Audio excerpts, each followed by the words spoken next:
At Sierra, discover top workout gear at incredible prices, which might lead to another discovery. Your headphones haven't been connected this whole time. Awkward. Discover top brands at unexpectedly low prices. Sierra, let's get moving. Build a routine with Ollie that supports your wellness needs, like getting your daily vitamins and minerals with Ollie's multi-gummies, or keeping your mood upbeat with all the vitamin D in Hello Happy. Give your gut health some support with probiotics, and wake up feeling refreshed after taking Ollie Sleep. Do wellness on your terms. Find Ollie at a Walmart or Target near you or at ollie.com. These statements have not been evaluated by the Food and Drug Administration. This product is not intended to diagnose, treat, cure, or prevent any disease. This is Optimal Relationships Daily. Yes, parents, your lack of sleep is affecting your mental health. Part 1, by Marygrace Taylor of Healthline.com. Exhaustion is undoubtedly part of parenting, but it's important to be aware when what you're feeling is not just tired. In the weeks leading up to my son's birth, when I'd wake up multiple times a night to pee, I'd pass the diaper changing station we'd set up outside our bedroom on the way to the bathroom. In those dark, quiet moments, I remember thinking about how we'd soon be up for much of the night, every night, and would get filled with a sense of dread. Despite the fact that Eli was, by newborn standards, a good sleeper right from the start, my husband and I never got more than a few hours of sleep at a time early on. It was physically exhausting, but the emotional fallout was worse. I was constantly anxious and had trouble bonding with my boy. I was distraught because I felt like my life had been taken away from me and that I'd never ever get it back. I cried every day, but could rarely explain why. At the time, no one suggested that the state of my mental health could have been caused by a lack of sleep. It didn't cross my mind either. After all, intense sleep deprivation is something that every single new parent deals with. There are plenty of bleary-eyed moms and dads who are still perfectly happy, right? But here's what I didn't know. Sleep and mood are very closely related, and mounting evidence suggests that the fewer Z's you get, the more likely you are to have a mood disorder. In fact, people with insomnia are significantly more likely to have depression compared to those who get enough sleep. Considering that only 10% of new parents report logging the recommended 7 or more hours of shut-eye, it seems like most of us baby-having folks are at risk of having a big problem on our hands. And it's time we started talking about it. Parenthood changes the way you sleep. Everyone knows that you accrue far fewer hours in the snooze department with a baby.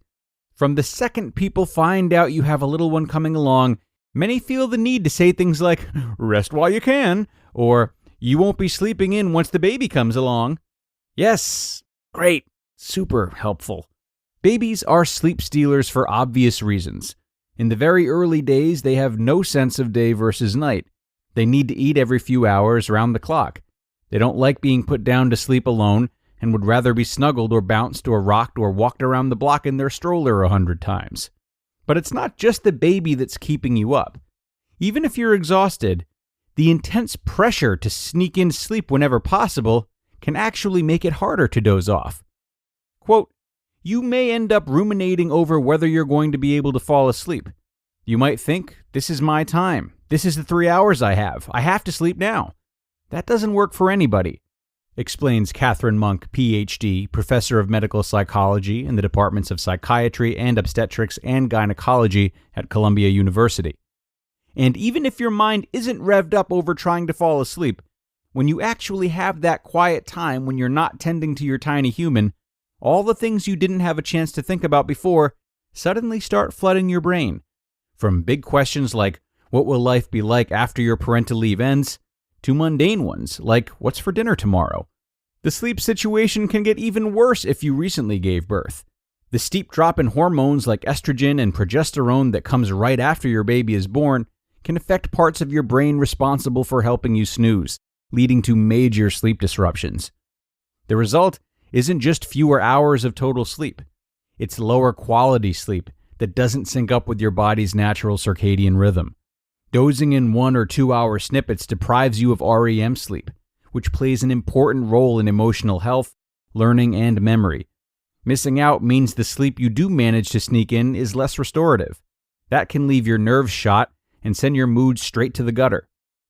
When you sleep bad, you feel bad, and then you sleep even worse.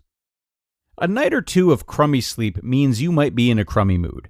But things can get serious when the sleep situation goes south for weeks or months on end, which is exactly what happens when you're caring for a newborn. Sleep deprivation sends your stress hormones skyrocketing and impairs your ability to think clearly and regulate your emotions. For some people, that might mean having a little less energy or enthusiasm, or getting upset a little more easily. But for plenty of others, it can be a tipping point toward major depression or an anxiety disorder. And since we tend to sleep worse when our emotions are in a bad place, you can end up getting hurled into a vicious cycle of poor sleep, feeling bad because you're sleep deprived, and then not being able to sleep because you feel bad, and the next day, feeling even worse. To be continued. You just listened to part 1 of the post titled, "Yes, Parents, Your Lack of Sleep is Affecting Your Mental Health," by Marygrace Taylor of Healthline.com. This episode is brought to you by LifeLock. During tax season, your personal info travels to a lot of places. Between payroll, your tax consultant, and the IRS. If your W-2 gets exposed, that's just the ticket for identity thieves. That's why LifeLock monitors millions of data points every second. If your identity is stolen, they'll fix it guaranteed or your money back.